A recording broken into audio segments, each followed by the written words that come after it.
I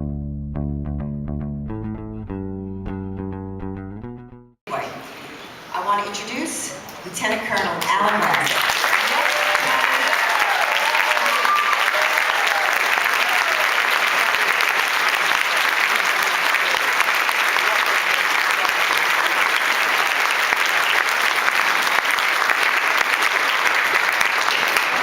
Thank you very much, and Pamela, thanks so much for that introduction. Robert, it's great to be here with you all today.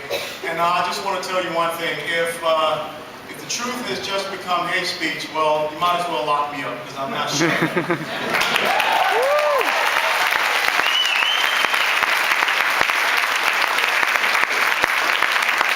of the key conservative principles is national security. And the fact that we are here and we're now talking about this issue, this is one of the things that the American people look to conservative, principled leadership to do, which is to protect them. And if we do not stand up in this great convention that we're having here right now and profess who we are and that we understand this situation, this issue, the American people will turn away from us. You have to hold the conservative leaders that you see here this weekend accountable to do the things to protect you. Now, let me explain some things. I've been sitting back here listening. I'm sick and tired of people saying war on terror. There's no such thing as war on terror. In World War II, how smart would it have been if the United States of America said that they were at war with the Blitzkrieg, or they were at war with the kamikaze? A nation does not go to war against a tactic. Just the same way. When you sit around and you see our strategic level leaders here in Washington, D.C., go on all these Sunday pundit shows, and they talk about how great it is that we're directing drone attacks. You think back to what happened in Vietnam, when LBJ was doing bombing approval right here out of the White House. That's not what a strategic level thinker is supposed to be doing. That's not strategic perspective. A nation goes to war against an ideology. And that's what we've been talking about here today. We've been talking about the fact that we are against something that is a totalitarian, theocratic, political ideology, and it is called Islam.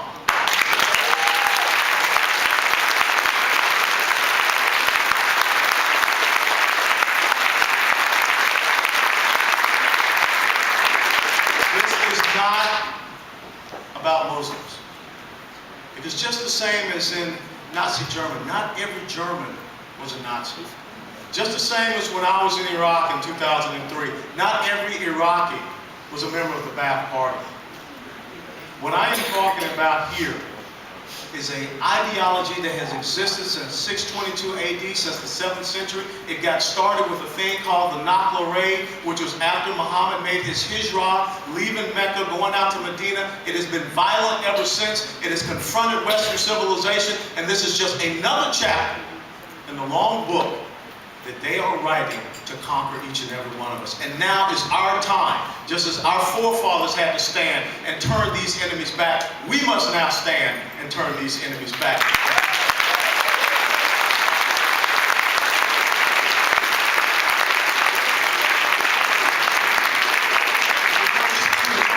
Abrogation.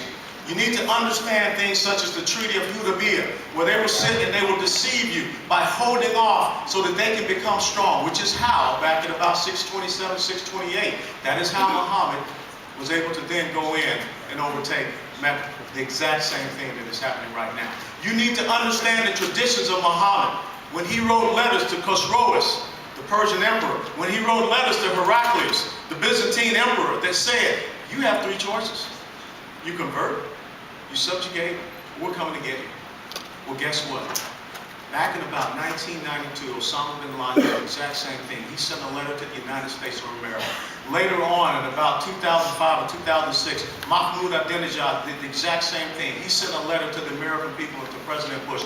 We are already in a declared war. And if we do not have the type of leadership that can understand that can study this enemy, this adversary, we're on the road to perdition right now in this great country.